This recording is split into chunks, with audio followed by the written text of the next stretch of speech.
నమస్తే, welcome to Bharati TV. నేను బాపయ్య.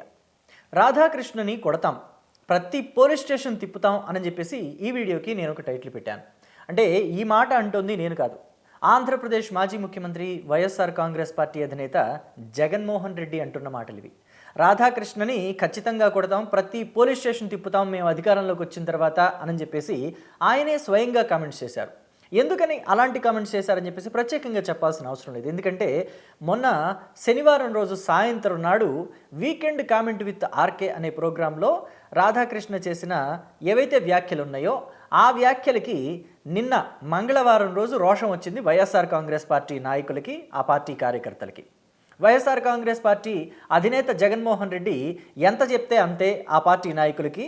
నందిని చూపించి పంది అనమన్నా వాళ్ళంతా కూడా గుడ్డిగా నమ్మేసి పంది అంటారు, పందిని చూపించి నంది అనమన్నా వాళ్ళందరూ ఏమాత్రం ముందు వెనక ఆలోచించకుండా అదే ఫాలో అయిపోతారు, వాళ్ళు కూడా అదే మాట్లాడతారు అని చెప్పేసి అన్నారు. అలాగే పెళ్ళాలను చూపించి వాళ్ళ పెళ్ళాలందరినీ కూడా చెల్లెళ్ళుగా భావించి వాళ్ళకి పెళ్లి చేయమన్నా కానీ చేసే రకంగా ఉన్నారు వీళ్ళు అని చెప్పేసి ఆయన కామెంట్ చేశారు. వీకెండ్ కామెంట్లో ఇది హైలైట్ అయింది. అయితే అది ఆర్కే సొంతంగా చేసిన కామెంట్ కూడా కాదు, ఆయన వేరే ఛానల్లోనో మరి ఏబిఎన్లోనో వచ్చిన పబ్లిక్ బైట్లో నుంచి తీసుకున్న కామెంట్ అది ఆయన ఉపయోగించి వైఎస్ఆర్ కాంగ్రెస్ పార్టీకి చురకలంటించారు. ఎందుకని అంటే జగన్మోహన్ రెడ్డి మొన్నటి వరకు 3 క్యాపిటల్స్ ఉండాలి ఆంధ్రప్రదేశ్కి, విశాఖ పరిపాలనా రాజధాని, అమరావతి వచ్చేసి శాసన రాజధాని, కర్నూలు న్యాయ రాజధానిగా ఉండాలని చెప్పేసి అన్నారు. ఇప్పుడు ఆయనేమో మావిగన్ కావాలంటుంటే ఆ పార్టీ నేతల్లో ఇప్పుడు బలవంతంగా కూడా, అంటే ఇష్టపూర్వకంగా అననివ్వండి లేకపోతే ఇష్టం లేకుండా అననివ్వండి, మావిగన్ అని మళ్ళీ మొదలుపెట్టారు. ఈ మావిగన్ మేనియా ఏంటి, మొన్నటి వరకు 3 రాజధానులు ఏంటి, అమరావతికి అసలు ఎందుకు వ్యతిరేకం, వాళ్ళందరూ జగన్మోహన్ రెడ్డి ఏం మాట్లాడమంటే అదే మాట్లాడతారన్నట్టుగా రాధాకృష్ణ ఆ కామెంట్స్ చేశారు. అయితే శనివారం రోజు సాయంత్రం చేసిన ఆ కామెంట్స్కి మంగళవారం రోజు రోషం పొడుచుకొచ్చింది ఆ పార్టీ నేతలకి. మంగళవారం మధ్యాహ్నం పూట ఏబిఎన్ ఆంధ్రజ్యోతి ఆఫీస్ దగ్గరకు వెళ్ళి ధర్నాలు నిరసనలు చేశారు. ఆ పార్టీ నేతలంతా కూడా రాధాకృష్ణ మీద సవాళ్లు విసిరారు. అయితే రాధాకృష్ణ ఇంతవరకు స్పందించలేదు, ఒక్క మాట కూడా. ఎందుకు వచ్చారు నా ఆఫీస్ దగ్గరికి కానీ, సరే వచ్చిందేదో వచ్చారు, సరే నేను క్షమాపణ చెప్తున్నాను, నాకు తప్పు అయిపోయిందని కానీ, లేదా ఏం చేసుకుంటారో చేసుకోండి అని ఇంకొక సవాల్ విసరటం కానీ ఏదీ చేయలేదు. రాధాకృష్ణ చాలా సైలెంట్గా గుంభనంగా ఉన్నారు. ఎందుకంటే కొన్ని సంవత్సరాల నుంచి పత్రికా సంపాదకీయం చేస్తున్నారు ఆయన. ఇలాంటి బెదిరింపులకు ఆయన బెదిరే రకం అయితే కాదు. పైగా ఎలా పావులు కదపాలో కూడా ఆయనకు తెలుసు. అయితే ఇప్పుడు జగన్మోహన్ రెడ్డి దీని మీద ఒక ప్రెస్ మీట్ పెట్టారు. మా పార్టీ నాయకుల్ని కార్యకర్తల్ని ఇలా మాట్లాడతారా, ఖచ్చితంగా మేము అధికారంలోకి వచ్చిన తర్వాత మీకు చుక్కలు చూపిస్తాము, మిమ్మల్ని అరెస్టు చేసి కొట్టి తీరుతాం, ఖచ్చితంగా దీనికి శాస్తి జరిపిస్తాం, అయితే ప్రతి పోలీస్ స్టేషన్ తిప్పుతాము, మీరు కూటమి అధికారంలోకి వచ్చిన తర్వాత ఏం చేశారో మా పార్టీ కార్యకర్తలు నాయకులు కొంతమంది అనుచిత వ్యాఖ్యలు చేశారు అని చెప్పేసి ఏవో గతంలో ఎప్పుడో కొన్ని సంవత్సరాల క్రితం మాట్లాడిన మాటల్ని కూడా తీసుకొచ్చి ఇప్పుడు కేసులు పెట్టి వాళ్ళని లోపలేశారు కదా, ప్రతి పోలీస్ స్టేషన్ తిప్పి కొట్టారు కదా, అలాగే ఉంటుంది మీకు కూడా అని చెప్పేసి హెచ్చరించారు. నిజానికి వైఎస్ఆర్ కాంగ్రెస్ పార్టీ అధినేత జగన్మోహన్ రెడ్డి ఆవేశపూరితమైన మాటలు మాట్లాడతారు అని చెప్పేసి అనటంలో ఎటువంటి అనుమానం లేదు. పైగా ఆయన చేసిన మిస్టేకే మళ్ళీ చేస్తారు అని చెప్పడంలో కూడా ఎటువంటి అనుమానం లేదు. ఈ 2 మాటలు ఎందుకు మాట్లాడాను, ఈ 2 కామెంట్స్ ఎందుకు చేశాను వైసీపీ అధినేత జగన్ మీద అంటే ఆవేశపూరితమైన నిర్ణయాలు, ఒకటి ఆవేశపూరితమైన మాటలు. ఆవేశపూరితమైన మాటల్లోనే ఆయన తప్పు దొరిలేశారు. ఇక్కడ ఆయనే దొరికిపోయారు. అంటే వైసీపీ నాయకులు, వైసీపీ కార్యకర్తలు ఎవరైతే అరెస్ట్ అయ్యి దెబ్బలు తిన్నారో లేకపోతే లాకప్లో కాస్త కోటింగ్ అనుభవించారో వాళ్ళంతా మరి తప్పు చేశారు అని చెప్పేసి జగన్మోహన్ రెడ్డి ఒప్పుకున్నట్టుగా ఎప్పుడో మాట్లాడిన మాటల్ని తీసుకొచ్చి కూటమి అధికారంలోకి వచ్చిన తర్వాత 2024లో అరెస్టు చేసి కొట్టారు మా వాళ్ళని అని చెప్పేసి అన్నారు. అంటే వాళ్ళు మాట్లాడారని జగన్మోహన్ రెడ్డి ఇక్కడ ఓపెన్గా ఒప్పేసుకున్నట్టే కదా. సో ఇది తొందరపాటు, అంటే ఆలోచన లేకుండా ఏది పడితే అది మాట్లాడితే వచ్చే మాట. చేసిన తప్పే మళ్ళీ చేస్తారు అని చెప్పేసి కూడా అన్నాను. చేసిన తప్పే మళ్ళీ చేయటం అంటే ఆవేశంలో ఆయన చంద్రబాబు నాయుడిని అరెస్ట్ చేశారు. ఆవేశంలో అరెస్ట్ చేశారా, లేకపోతే ఆలోచనతో అరెస్ట్ చేశారా, లేకపోతే టాపిక్ డైవర్ట్ చేద్దామని అరెస్ట్ చేశారా తెలియదు, కానీ మొత్తానికి ఒక పెద్ద మిస్టేక్ చేశారు. చంద్రబాబు నాయుడిని అరెస్టు చేయటం అనేది ఆయన పొలిటికల్ కెరియర్కి ఆయన గొయ్యి ఆయనే తవ్వుకున్నట్టయింది. వైసీపీని ఒక 6 అడుగులు గొయ్యి తవ్వి పాతి పెట్టేశారు 2024 ఎన్నికలకి. మళ్ళీ ఇప్పుడే మెల్లగా బయటికి తీస్తున్నారు వైసీపీని ఆ గోతిలో నుంచి.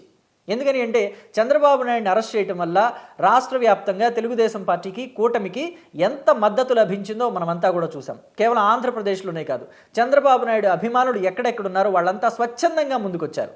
రేపు మళ్ళీ అధికారంలోకి వచ్చిన తర్వాత మేము ఏబిఎన్ ఆర్కేని అరెస్ట్ చేస్తాం, కొడతాము, లేకపోతే ఇంకొకరిని అరెస్ట్ చేస్తాం, ఇంకొకరిని అరెస్ట్ చేస్తాం, కొడతాము. మేము అధికారంలోకి వచ్చిన తర్వాత ఎవరైతే ఇప్పుడు పోలీస్ అధికారులు కావచ్చు, గవర్నమెంట్ అధికారులు కావచ్చు, వాళ్ళంతా వైసీపీకి వ్యతిరేకంగా పనిచేస్తున్నారో వాళ్ళు రిటైర్ అయినా వదిలిపెట్టాం, అరెస్టులు చేస్తాం, కేసులు పెడతాం, స్టేషన్లో పెడతాం, జైళ్ళకు పంపిస్తాం అని అంటే అసలు వాళ్ళు వైసీపీకి అనుకూలంగా ఉంటారా? ఏ రాజకీయ పార్టీకైనా ప్రభుత్వ ఉద్యోగుల సహకారం అవసరం అంటారా, అవసరం లేదంటారా? ప్రతిసారి పోలీసుల మీద, ఓసారేమో పోలీసులని బట్టలు విప్పి నుంచోబెడతాం మేము అధికారంలోకి వచ్చిన తర్వాత అని అన్నారు. మొన్నటికి మొన్న పోలీసుల మీద అనుచిత వ్యాఖ్యలు కూడా చేశారు వైసీపీ నాయకుడు అంబటి రాంబాబు కావచ్చు, ఇలాంటి వాళ్ళంతా కావచ్చు, మళ్ళీ పేర్ని నాని కూడా.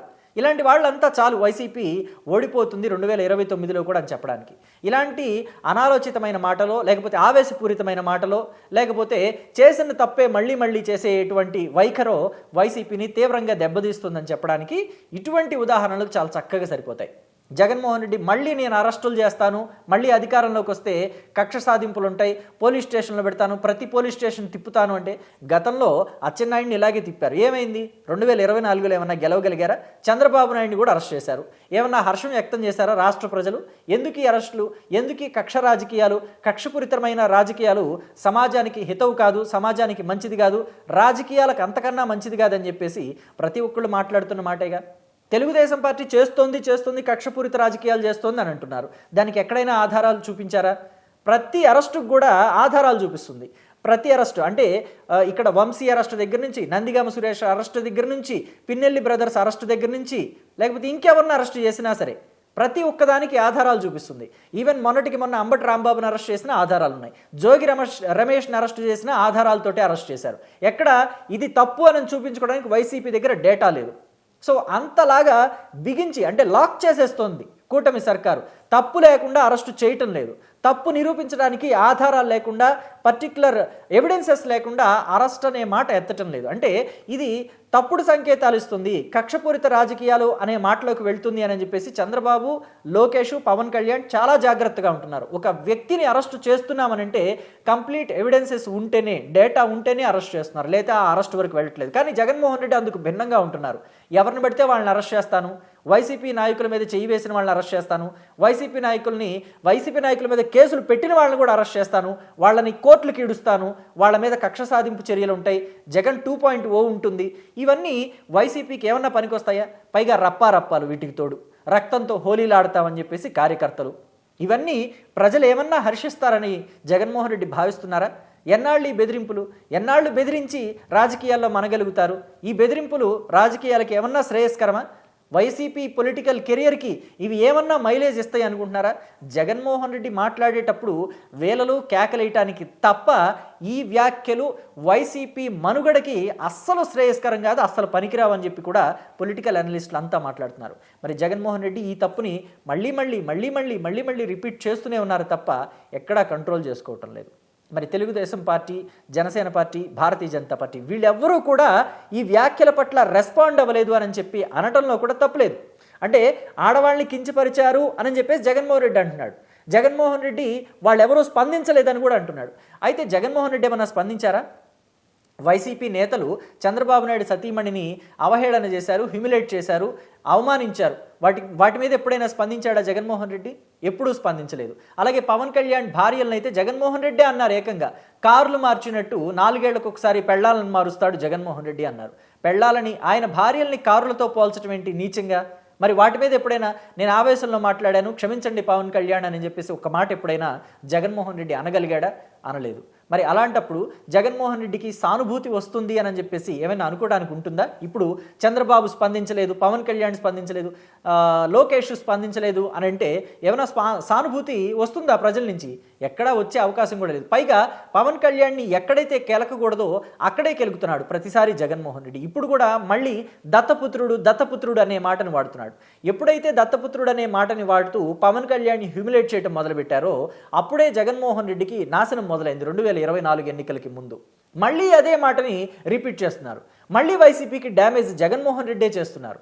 ఇప్పుడు మావిగన్ అనే దాంతో ఎంత డ్యామేజ్ చేశారు, దాన్ని కంట్రోల్ చేసుకోవడానికి ఏబిఎన్ రాధాకృష్ణకి సంబంధించి ఏబిఎన్ ఆంధ్రజ్యోతి మీదకి వైసీపీ నాయకుల్ని పంపించి అంతకన్నా ఎక్కువ డ్యామేజ్ చేసుకున్నారు. దాన్ని కవర్ చేయడానికి మళ్ళీ ఇప్పుడు జగన్మోహన్ రెడ్డి తెర మీదకి వచ్చి ఇంకొక సవాల్ విసురుతూ ఏబిఎన్ రాధాకృష్ణను అరెస్ట్ చేస్తాం, పోలీస్ స్టేషన్లో తిప్పుతామని చెప్పేసి ఇంకొక సవాల్ చేస్తున్నారు. ఇవన్నీ ఎటు దారి తీస్తాయి?